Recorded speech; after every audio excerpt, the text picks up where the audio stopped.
Hi friends, as you can see I'm back out again doing another plein air session. This time I want to paint some water and it's a beautiful scenery. Just look at this.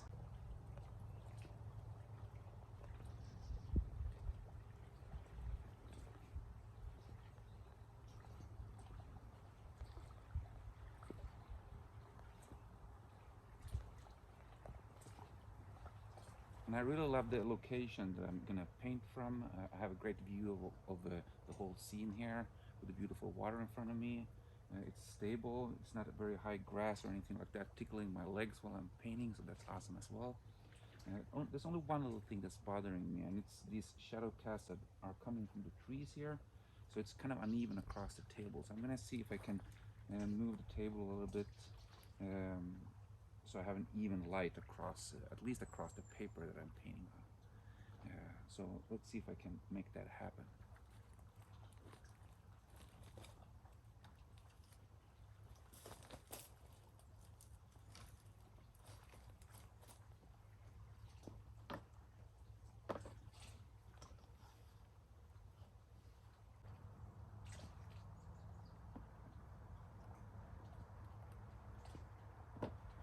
And I know the sun is going to be moving the whole time while I'm painting here, so it's possible I'll have to move the table several times and the paper.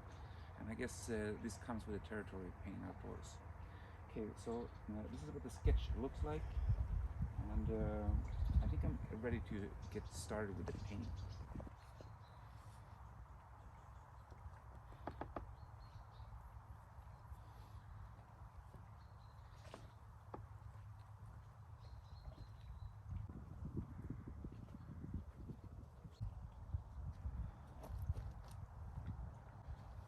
And as you can see, the shadows is already covering all over the paper, and the sun is over here, so I think I'm just gonna paint in the shadows the whole time, because it doesn't make any sense if I have to move the paper and the table the whole time. I'm not gonna have any rhythm painting here, and I want to enjoy this painting process as well.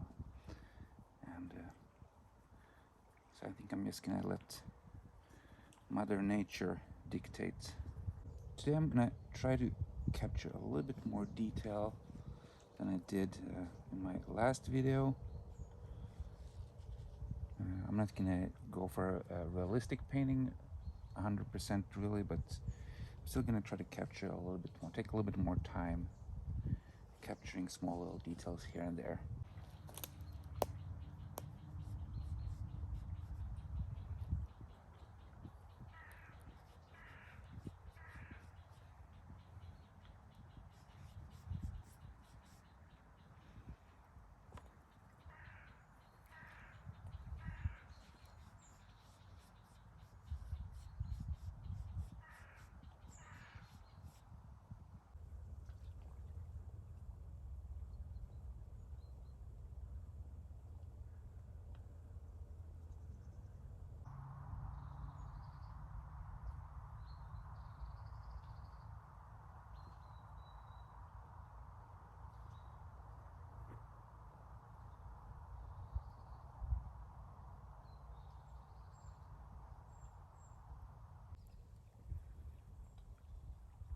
I think for me, one of the key ingredients to get a successful painting is um, not stressing, but still not taking too much time on everything.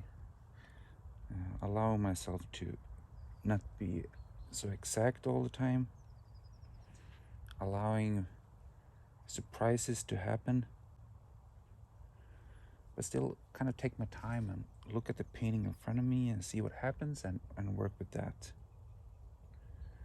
And for me, anyways, I don't think I've done my best paintings when I take too much time looking at the reference. I think I need to look at the paper at least as much as I'm looking at the reference and make decisions out of what's happening in front of me on the paper, and not let the motif dictate everything 100%. that makes sense. And now actually you can see that I have an even amount of shadow across the paper here, and that is actually a pretty good thing, because it means I think it's easier to see. Because if I have light here and there, and then there's a little bit darker here and whatever, it's a little trickier to see what's going on.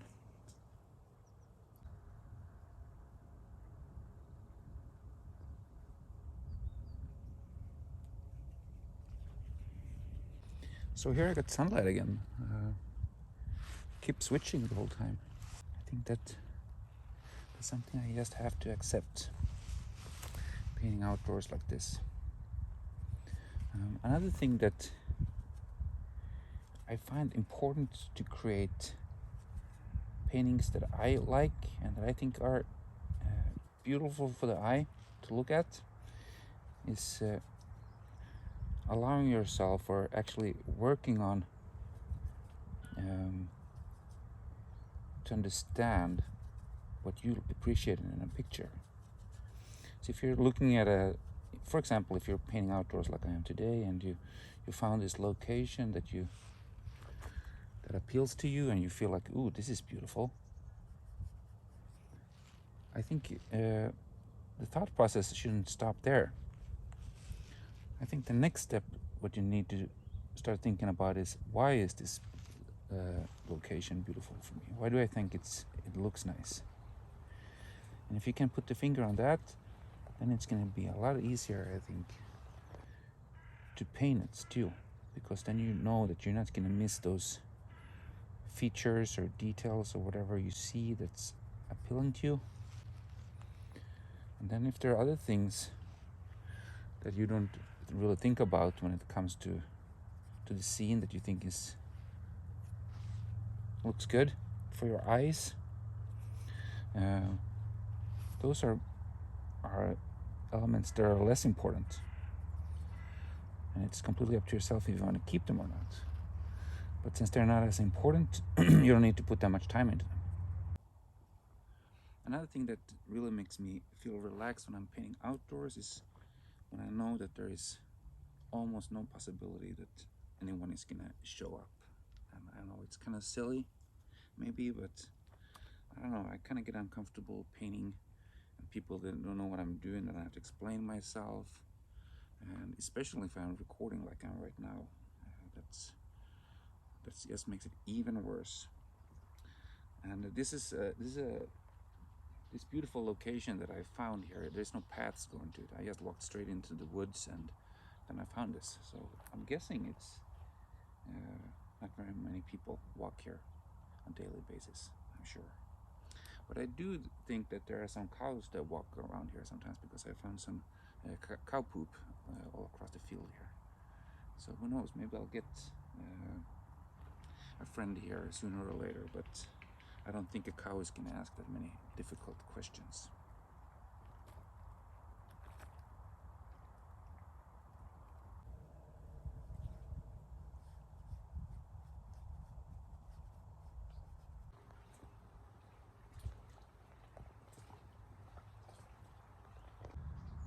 So I think I'm done with the painting session for today. And before I say bye, exactly like last time, I'm gonna rate this experience, and I think actually I'm gonna give it a 5 out of 5.